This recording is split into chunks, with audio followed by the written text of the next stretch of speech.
External morphology.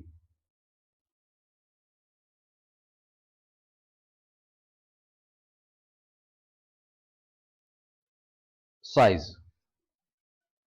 Paramecium is a microscopic elongated organism.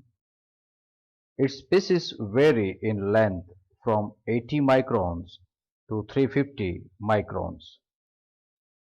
This can observe with the naked eye as a whitish spot.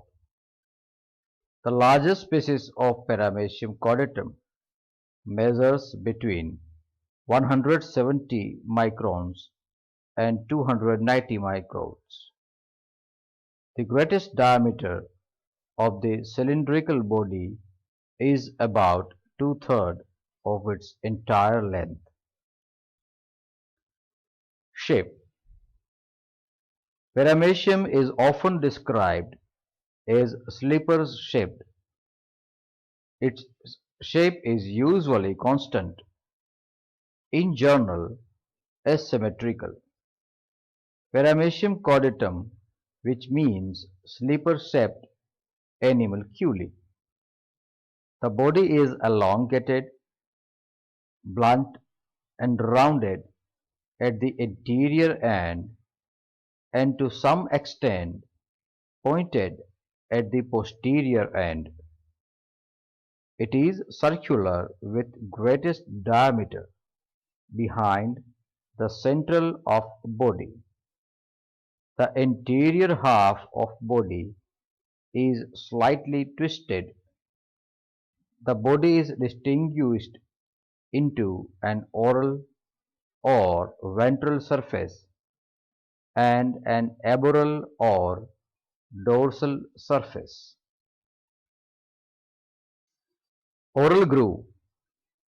Ventral surface of body bears a prominent oblique and shallow depression called oral groove.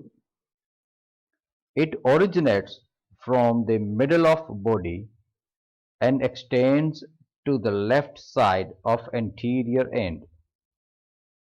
Posteriorly, the oral groove leads into a deeper conical vestibule, which in turn communicates with a buccal cavity having a basal mouth or cytostome.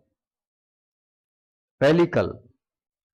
External envelope of body is a living, clear, firm and elastic cuticular membrane called the pellicle. Under light microscope, the pellicle appears to be a regular series of polygonal or hexagonal depressions with their raised rims. A single cilium emerges out from the middle of each hexagonal space. Paramecium includes a series of three membranes: 1. Outer cell membrane, 2. Outer alveolar membrane, and 3. Inner alveolar membrane. Cilia. The entire body surface is covered by numerous tiny hair-like fine projections called cilia. These measure 10 to 12 micron in length and 0.27 micron in diameter. There are 10,000 to 14,000 cilia covering the whole body surface. These motile organelles are arranged in regular longitudinal rows. Their length is uniform throughout except for a few longer cilia at the extreme posterior end of the body, forming a caudal loft, hence the species name cordatum.